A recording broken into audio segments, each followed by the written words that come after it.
இன்றைக்கி என்னென்னா reaching out to Israel, இஸ்ரவேலரிடத்திற்கு போய் சேருதல் அல்லது அவர்களை சென்று பார்த்தல் அப்படின்னு அர்த்தம். அவள் என்ன நிலைமையில் இருக்காங்க, நம்ம என்ன நிலைமையில் இருக்கோம், நமக்கு இஸ்ரேலருக்கு என்ன சம்பந்தம், இஸ்ரேல் நாட்டில் இருக்க யூதர்களுக்கும் நமக்கு என்ன சம்பந்தம், இஸ்ரேல் நாட்டில் இருக்க யூதர்கள்லாம் உலகமெங்கும் பரவி இந்தியாவுக்குள்ளே பிராமணர்களாக வந்தாங்க அப்படின்னு வரலாற்று செய்திகள் சொல்கின்றன. அப்போ பிராமணிய கோட்பாடுகளும் சமூக குலத்திற்கு எதிராக இருக்க நாம் ஏன் இஸ்ரவேலர்களை பின்பற்ற வேண்டும் அப்படின்னு சொல்லி இங்கே ஒரு ஆர்கியூமெண்ட் இருக்குது இல்லையா? அதான் பவுல் என்ன சொல்கிறார், இஸ்ரவேலர்கள் எல்லாரும் இஸ்ரவேலர்களா, எல்லாரும் பிள்ளைகளா, எல்லாரும் கீழ்ப்படிந்தார்களா அப்படின்னு சொல்லி கேட்குறாரு. அதான் ரொம்ப முக்கியமான பாயிண்ட். இஸ்ரவேலர்கள் எல்லாரும் மாம்சத்தின்படி பிறந்தவன் யார்? ஆபிரகாமின் பிள்ளைகள் என்று சொல்லப்படுவதிலே மாம்சத்தின் பிறந்தவர்கள் இஸ்மவேலர்னு இருக்காங்கல்ல, இஸ்ரவேலர் ஈசாக்கு இருக்காங்கல்ல. அப்போ எல்லாருமே மாம்சத்தின் பிள்ளைகளாக ஆபிரகாமுக்கு பிள்ளைகளாக இருந்தவர்களாம், ஆபிரகாமின் பிள்ளைகளா அப்படின்னு சொல்லி கேட்குறேன். தேவன் எல்லாரிடத்திலும் பிரியமாக இருக்கவில்லை. இஸ்ரவேலர்கள் எல்லாரிடத்திலும் தேவன் பிரியமாக இருந்தார்களா? அவர்கள் பக்தி வைராக்கியம் உள்ளவர்களாக இருந்தார்கள். யாருக்காக பக்தி வைராக்கியம் உள்ளவர்களாக இருந்தார்கள்? தங்களுக்கு தாங்களே பக்தி வைராக்கியம் உள்ளவர்களாக இருந்துக்கிட்டார்கள். தங்களுடைய சுய நீதியை தேடிக்கொண்டார்கள், தேவனின் நீதியை தேடவில்லை. இப்படியெல்லாம் அந்த இஸ்ரவேலர்களை பற்றி இவர் சொல்கிறார். ரோமர் 9ஆம் அதிகாரம் 3ஆம் வசனம் 4ஆம் வசனம் தான் முக்கியமாக. மாம்சத்தின்படி என் இனத்தாராகிய என் சகோதரருக்கு பதிலாக நானே கிறிஸ்துவை விட்டு சபிக்கப்பட்டவனாக வேண்டும் என்று விரும்புவேனே. அவர்கள் இஸ்ரவேலரே, புத்திர சிவகாமும் மகிமையும் உடன்படிக்கைகளும் நியாயப்பிரமாணமும் தேவ ஆராதனையும் வாக்குத்தத்தங்களும் அவர்களுடையவைகளே. எல்லாமே அவங்கள்ட்ட தான் கற்றுக்கிட்டோம். பிதாவாகிய தேவனையும் அவங்கள்ட்ட இருந்து கற்றுக்கிட்டோம். இயேசு கிறிஸ்துவும் மாம்சத்தின்படி அவர்களிலிருந்து வந்தவர் தான். ஆனால் அவர்கள் யாரும் விசுவாசிக்கவில்லை, இயேசு கிறிஸ்துவை விசுவாசிக்கவில்லை. கடைசி வசனம் படிக்கல, 4ஆம் அதிகாரம் 10ஆம் வசனம் என்ன படிச்சிருக்கேன்? நீதி உண்டாக இதயத்திலே விசுவாசிக்கப்படும், ரட்சிப்பு உண்டாக வாயினாலே அறிக்கை பண்ணப்படும். இயேசுவை கிறிஸ்து என்று சொல்லாத யாருமே தேவனுடைய பிள்ளைகளாக இருக்க முடியாது. அப்படிங்கிறது தான் நம்முடைய திடமான விசுவாசம். இயேசு கிறிஸ்துவினாலே சகல வெற்றிகளும் சகல மீட்பும் நமக்கு உண்டாயிருக்கும் என்று நாம் விசுவாசிக்கிறோம். இஸ்ரேல் மக்களில் 90% பேர் விசுவாசிப்பதில்லை. யூத மக்களிலே அநேகர் இயேசுவை கிறிஸ்து என்று விசுவாசிப்பதில்லை. அப்போ யார் தேவனுடைய பிள்ளைகளாக இருப்பார்கள்?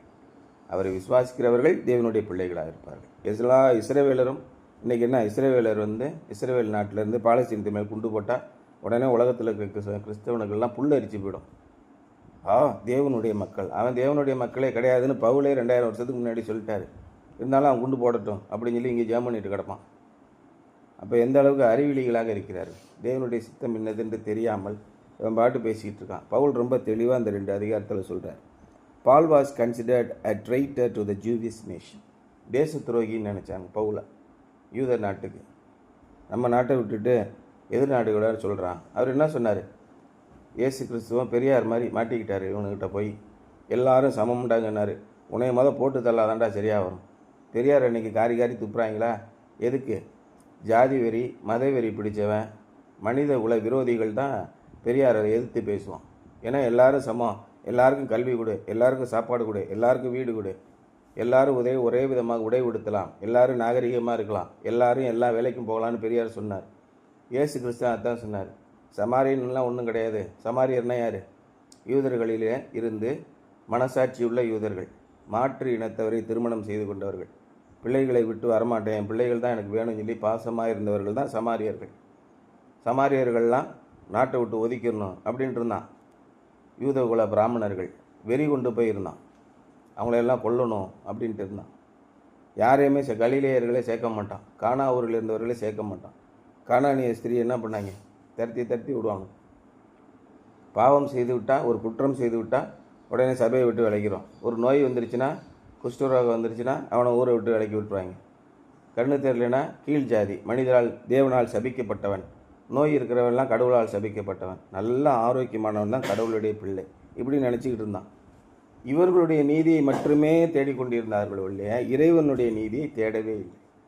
அதான் அவர் சொல்கிறார். அப்போ பவுல் என்ன சொன்னார்? இயேசு கிறிஸ்து அப்படிலாம் சொல்லலையா?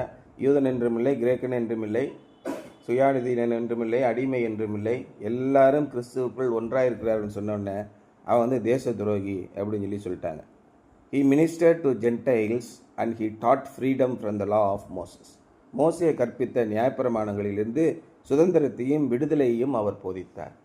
புறஜாதிகள் யூதர்கள் அல்லாத இனத்தினவர்களும் இயேசு கிறிஸ்துவை பின்பற்றலாம் என்று பவுல் சொன்னதினாலே நீ தேச துரோகி அப்படின்னு முத்திரகுத்தி அனுப்புனாங்க. மோசையின் ஆகமங்களை நீங்கள் பின்பற்ற மாட்டேங்கிறீங்க அப்படின்னு மிகப்பெரிய வெறி அவங்களுக்கு. மோசே என்ன சொல்லியிருக்கிறார்? ஞாயிற்றுக்கிழமை கழுதையை தூக்கக்கூடாதுன்னு சொன்னார். நீ ஞாயிற்றுக்கிழமை கழுதையை தூக்குற. ஞாயிற்றுக்கிழமை குணப்படுத்தக்கூடாது, ஆனால் ஆடு மாடு உள்ளே விழுந்துச்சுன்னா தூக்கலாமான்னு இயேசு கேட்டார். அதனால் இயேசுவும் தேச துரோகி. கை கழுவாமல் சாப்பிடக்கூடாது, கை கழுவாமல் சாப்பிட்டதுனால நீ தேச துரோகி. என்னென்னமோ சொல்கிறானோ ஒன்றுமே அவனுக்கு புரிய மாட்டேங்குது. இயேசு தான் இவங்களை எதிர்த்து சொன்னார். இன்றைக்கி நம்ம சர்ச்சில் பார்த்திங்கன்னா பலவிதமான காரியங்களையும் ஆகமங்களையும் பின்பற்றுகிற மட்டும்தான் குறிக்கோளாக வச்சுருப்பாங்க. அப்படியே வெறி கொண்டு போயிருப்பாங்க. அது என்ன அப்படி செய்கிறது, இது என்ன இப்படி செய்கிறது அப்படின்ட்டே இருப்பான். ஏண்டா நீ ரசிக்கப்பட்டியா? ஆண்டவருடைய அன்புனா என்னன்னு தெரியுமா? மீட்பு என்றால் என்னன்னு தெரியுமா? அதெல்லாம் கேட்டிங்கன்னா அதெல்லாம் எங்களுக்கு தெரியும். அவன் ஜோலியை பார்த்துட்டு போயாம்மா. 40 வருஷம் வரவன் எல்லாம் தடிமாடு மாதிரி இருப்பான். அதே வெறி கொண்டு போய் என் ஜாதியில் தான் பொண்ணு வேணும் அப்படிமா. சரி, இயேசு எதுவும் சொன்னாரா? அவர்கிட்ட கேட்டியா அப்படின்னு கேட்டால் அவர்கிட்ட நான் ஏன் கேட்குறேன், எனக்கே எல்லா விஷயம் தெரியும், நீ என்ன பேசிக்கிட்டு இருக்க அப்படின்னு இருப்பான். போய் சிக்கலில் மாட்டிட்டு சீரழிஞ்சிட்டு கிடப்பான். நான் அன்றைக்கே கேட்டிருக்கணும், ஆண்டவரே என்னை மன்னிச்சிக்கணும், 4 வருஷம் கழிச்சு வந்து அழுவான். சரி, என்னமோ போய் தொலைங்கடா அப்படின்னு கடவுளும் கை கழுவி விட்டார். என்னம்மா பண்ணி தொலைங்க, கடைசியில் வாங்க அடிபட்டு நும்பலப்பட்டு வாங்கடான்னு விட்டுட்டார். He had preached in many synagogues and caused trouble, and no doubt many of the Jewish believers in Rome had heard of his questionable reputation. நிறைய யூதர்களுடைய தேவாலயங்களில் போய் பிரசங்கம் பண்ணார். பிரசங்கம் பண்ணி உண்மை இயேசு கிறிஸ்துனா என்ன, எல்லாரும் தேவனுடைய பார்வையிலே சமமானவர்கள், எப்படி உயர்பானவன் தாழ்வானவன் எப்படி இருக்க முடியும்? அதான் கலைஞர் கருணாநிதி கேட்டார், பிரம்மன் என்பவன் என்ன பொம்பளையா? அவனுக்கு என்ன உடல் முழுவதும் பிறப்புறுப்பு இருக்கிறதா? ஒருத்தன் தலையிலேருந்து பிறப்பானா, ஒருத்தன் வயிற்றுலேருந்து பிறப்பானா, ஒருத்தன் காலிலேருந்து பிறப்பானா? என்னையா ஒரு நியாயமாக பேசுங்க அப்படின்னு சொல்லி சொன்னார். இதெல்லாம் யூதர்கள் பேசி வைத்த கட்டுக்கதைகள். நாங்களாம் உயர் குலத்தோர், மற்ற நாட்டுக்காரங்க எல்லாம் கீழ் ஜாதியினர் அப்படின்னு சொல்லி யூதர்கள் மட்டும்தான் அந்த உலகத்திலே வாழ வேண்டும், யூதர்கள் அல்லாதவர்களை உலகத்திலேருந்தே அழித்து விட வேண்டும். இதுதான் அவருடைய கோட்பாடு. இதெல்லாம் உங்களுக்கு தெரியுமா? அதே மாதிரி தான் பாசிச கோட்பாடு, ஃபேசிசம்னு சொல்லுவாங்க. ஹிட்லர் அதுதான் சொன்னான், நாங்கள் மட்டும்தான் இருக்கணும், மற்றவங்களாம் சாகணும் அப்படின்னு. உலகத்தில் இருக்க அத்தனை பேரும் அழித்து விடுவோம். இன்றைக்கி இந்தியாவில் மோடி என்ன சொல்கிறாரு? இந்துக்கள் மட்டும்தான் வாழணும், மற்ற எல்லாத்தையும் கொண்டு போடணும். எல்லா கோட்பாடும் ஃபேசிசம்னா ஒன்று தான், பாசிச கோட்பாடுகள். அதுதான் யூதர்கள் பின்பற்றி வந்தார்கள். பவுல் அவர்களை எதிர்த்து, இயேசு கிறிஸ்து அவர்களை எதிர்த்து போதித்தார். இயேசு கிறிஸ்துவையும் கொண்டுட்டாங்க. இப்படிலாம் செய்வாங்கன்னு எனக்கு முன்னாடியே தெரியும். இப்போ அந்த உலகத்தை மீட்க வேண்டும் என்றால் இதையெல்லாம் செய்து பாவமே அறியாத தன்னுடைய இரத்தத்தை சிந்தினால்தான் உலக மக்களுக்கு மீட்பை கொடுக்க முடியும். நீங்கள் எல்லாம் தேவர்கள் ஆவீர்கள். இயேசு கிறிஸ்துவின் இரத்தத்தை நீங்கள் விசுவாசித்தால் நீங்கள் ஒவ்வொருவரும் இறைவன் மகாபெரிய சக்தியை உங்களுக்கு கொடுப்பார். அந்த சக்தியினாலே என்னென்னலாம் பண்ணாங்க? கண் பார்வை இல்லாதவர்களை கண் பார்வை கொடுத்தார்கள், சூமின கையுடையவர்கள் உயிரோடு, மரித்தவர்களை உயிரோடு கொண்டு வந்தார்கள், குஷ்டரோகிகளை சுஸ்தமாக்கினார்கள், உலகத்திலே நடக்க முடியாத காரியங்களை எல்லாம் நடத்தினார்கள், ராஜ்யபாரங்களை கவிழ்த்து போட்டார்கள். மிகப்பெரிய ராஜாவாக இருந்தாலும் சரி சோலையை முடிச்சுட்டு போயிட்டே இருக்காங்க. இயேசு கிறிஸ்துவின் வல்லமை அவ்வளோ இருக்கிறது. அதை கிறிஸ்தவர்களை விசுவாசிப்பதில்லை, இஸ்ரவேல் மக்களை விசுவாசிப்பதில்லை. தேவனுடைய சமூகத்திலே பிறந்தாலும் இயேசு கிறிஸ்துவை யாருமே விசுவாசிப்பது கிடையாது, நம்புவது கிடையாது. நம்பினால் நீங்கள் வெற்றி பெறுவீர்கள். In these chapters, Paul showed his love for Israel and his desire for his welfare. இந்த அத்தியாயங்களிலே பவுல் அவர்களை நினைத்து மிகவும் அன்பு கூறுகிறார், அவரோடு நன்றாக இருக்க வேண்டும் என்று விரும்புகிறார். This was the personal reason for this discussion. இதுதான் அவர்களுடைய காரணம், தனிப்பட்ட காரணம். இதை பற்றி அவர் விவாதிப்பதற்கான தனிப்பட்ட காரணம் இதுதான். But there was a doctrinal reason. ஆனால் போதக ரீதியாகவும் இதில் ஒரு காரணம் இருக்குது. Paul had argued in Romans 8 that believers are secure in Jesus Christ and that God's election would stand. 8ஆம் அதிகாரத்தில் அவர் என்ன சொல்கிறாருன்னா, தேவனுடைய தேர்வு என்பது தான் ரொம்ப முக்கியம். நீங்கள் சாதாரணமாக கிறிஸ்துவ குடும்பத்தில் பிறக்கலை, அதை நல்லா புரிஞ்சுக்கோங்க. நீங்கள் அலட்சியமாகவும் தேவனுக்கு பிரியமில்லாத காரியங்களை நீங்கள் செய்தாலும் தேவன் உங்களை ஏற்கனவே தேர்ந்தெடுத்திருக்கிறார். நீங்கள் வேண்டாம் சொல்லி போனாலும் அதுக்குரிய தண்டனையை ஆக்கினே நீங்கள் அடைவீங்க. அவர் சும்மா விட மாட்டார். நீங்கள் எந்த தவறு செஞ்சாலும் அடி விடுவோம், உங்களுக்கு திரும்ப கொண்டு வருவார். இஸ்ரேல் மக்கள் இடத்திலும் அவர் அவ்வளோ அன்பாக தான் இருந்தார். நீங்கள் வேசி பிள்ளைகள் அல்ல, நீங்கள் பிள்ளைகளாக இருக்கிறீர்கள் குடும்பத்திலே, அப்படி சொல்கிறார். அப்போ நீங்கள் தேவனுடைய வார்த்தையை கேட்காமல் போனாலும், அவருக்கு அவமரியாதை பண்ணாலும், அதுக்குரிய தண்டனையை நீங்கள் நிச்சயமாக அடைவீர்கள். அவருடைய தேர்வு ரொம்ப முக்கியம். உலகத் தோற்றத்திற்கு முன்பே உங்களை தேர்ந்தெடுத்திருக்கிறார் அப்படின்னு சொல்கிறார். உலகத் தோற்றத்திற்கு முன்பே இந்த ரட்சிப்பை உருவாக்கி இருக்கிறார். அது என்ன சொல்கிறாருன்னா, in Jesus Christ and that God's election would stand. But someone might have asked, what about the Jews? Was God failed to keep his promises to Israel? இப்போ யூதர்களை எல்லாம் ஏன் தேர்ந்தெடுக்கவில்லை? யூதர்களை தம்முடைய மக்கள் என்று தானே தேர்ந்தெடுத்தார். அப்போ அவருடைய வாக்குத்தத்தம் அவமாய் போயிற்றோ அப்படின்னு சில பேர் கேட்கலாம். The very character of God was at stake. அப்போ இங்கே தேவனுடைய குணத்தை நீங்கள் கேள்விக்குரியதாக ஆக்கலாம். The emphasis in chapter 9 of Romans is on Israel's past election, in chapter 10 of Israel's present rejection, and chapter 11 on Israel's future restoration. அப்போ 9ஆம் அதிகாரத்தில் என்ன சொல்லியிருக்காரு? கடந்த காலத்திலே எப்படி இஸ்ரேல் மக்களை எகிப்திலிருந்து தேர்ந்தெடுத்து வந்தார் என்று இருக்கிறது.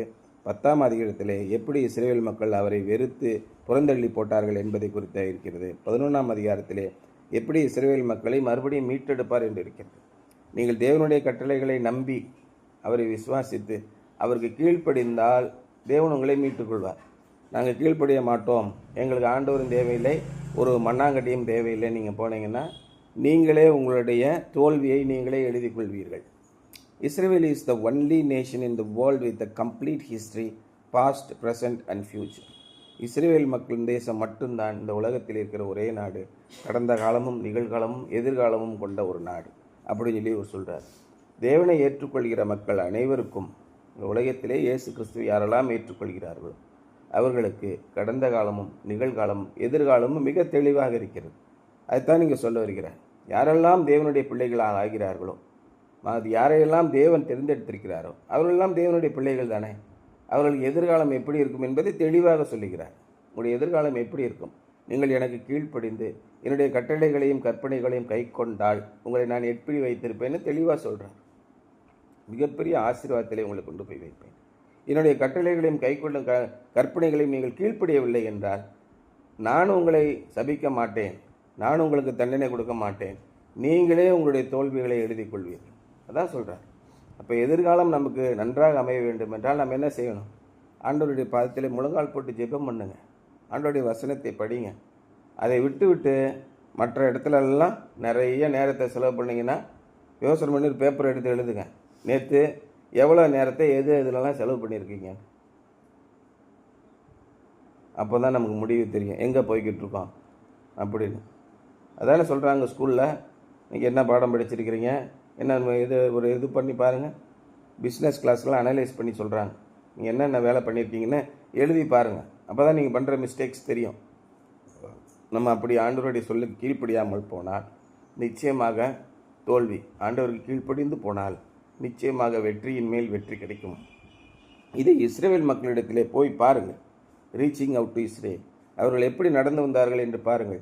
எப்பொழுதெல்லாம் அவர்கள் தோல்வி அடைந்தார்கள். தாவீதுடைய வாழ்க்கையை எடுத்து பாருங்கள். எப்பொழுதெல்லாம் அவன் தோல்வி அடைந்தான், எப்பொழுதெல்லாம் அவன் வெற்றி அடைந்தான். ஒரு பெரிய வீரர்களையும் பாருங்கள். எப்பொழுதெல்லாம் அவர்கள் தோல்வி அடைந்தார்கள், எப்பொழுதெல்லாம் வெற்றி அடைந்தார்கள். அதான் சொல்கிறார், எப்தா, சாம்சன், யாக்கோபு, தாவீது எல்லாரையும் ஒன்று ஒன்றா பார்த்துட்டு வாங்க. அவனுடைய வாழ்க்கையில் பாருங்கள். தேவனோடு இருக்கிற காலத்தில் எல்லாம் மிகப்பெரிய வெற்றியை பெற்றார். எப்பொழுது தேவனை விட்டு போனார்களோ, சாலமோன் எடுத்து பாருங்கள். தேவனோடு இருக்கும்போது மிகப்பெரிய ஆசீர்வாதத்தை அடைந்தான், மிகப்பெரிய பேரை பெற்றான். அவன் தேவனை விட்டு வழி விலகி அந்நிய தேவர்களை பின்பற்றி போகும்போது மிகப்பெரிய தோல்வி அடைந்து அவமானத்தையும் லட்சியம் அடைந்து பிள்ளைகளெல்லாம் இழந்து ராஜ்யபாரமே ஒன்றுமில்லாமல் நாசமாய் போனது. இதெல்லாம் பாருங்கள். இஸ்ரேல் தான் ரீச்சிங் அவுட் டு இஸ்ரேல். இஸ்ரேலில் போய் திரும்பி பார்த்துட்டு வாங்க. அவனுடைய வாழ்க்கையை பாருங்கள். நம்முடைய வாழ்க்கையை சீரமைத்துக் கொள்ளுங்கள், முன்னெச்சரிக்கையாக இருங்க. அதான் இன்றைக்கி தலைப்பு, something to ponder. If you had been a devout Jew during the first century, how do you think would have felt about Paul? Why? நீங்கள் இஸ்ரேல் நாட்டில் இருக்கிற ஒரு யூதராக, 1ஆம் நூற்றாண்டிலே வாழ்ந்த ஒரு யூதராக இருந்திருந்தீர்கள் என்றால் பவுலை பற்றி என்ன நினச்சிருப்பீங்க? ஏன் அப்படின்னு சொல்லி கேட்குறாரு. ஏன்னா அந்த காலத்தில் பவுல் தேச துரோகி, கூடையே இருந்து குழி பறிக்கிற நாய். ஏன்னா ஏற்கனவே பிஜேபியிலேருந்து விலகி இப்போ பிஜேபிக்கு எதிராகவே பேசிக்கிட்டு இருக்கான். அந்த கணக்கு தான் அந்த காலத்தில் ஃபுல்லாக எல்லாம் என்ன பண்ணான், இந்த யூத மார்க்கத்தை தவிர்த்து வேறு கிறிஸ்தவ மார்க்கத்தில் எவன்லாம் போகிறானோ அவனெல்லாம் கழுத்தை அறுத்து கொல்லணும்னு சொல்லிட்டு எல்லாம் ஃபுல் ஆர்டர்ஸ் காப்பி கையில் வச்சுருந்தான் பவுல். இங்கேருந்து தமஸ்கு போகிற வழியில் என்னாச்சு, ஒரு பேர் வழியிலே இயேசு கிறிஸ்தவனை சந்தித்து மாற்றினார்.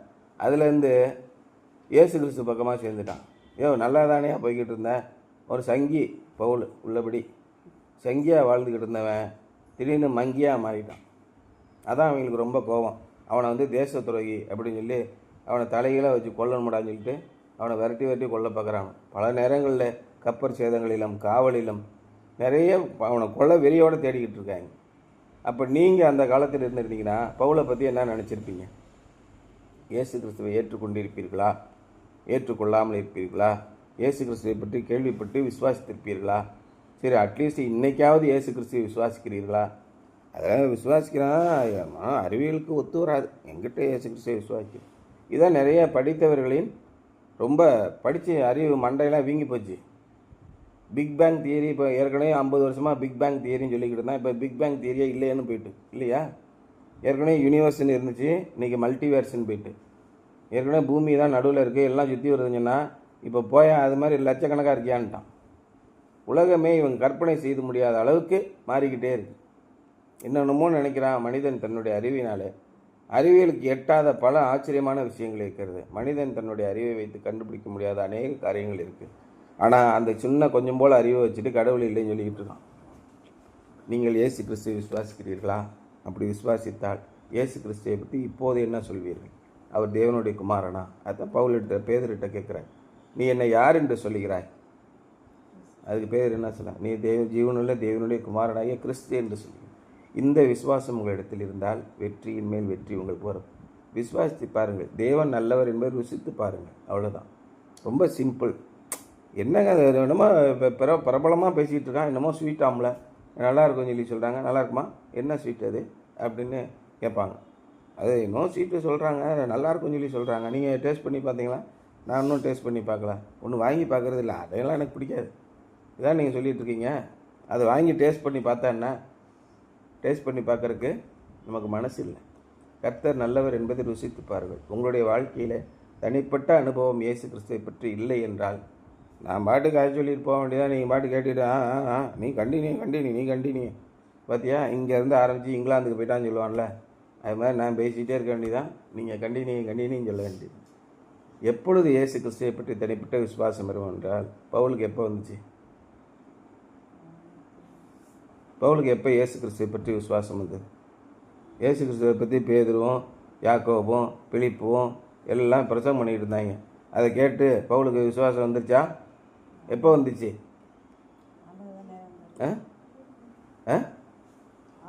எப்போ வந்துச்சு? இப்போ ஆண்டவரே நேராக போய் அவனை சந்தித்தேன்.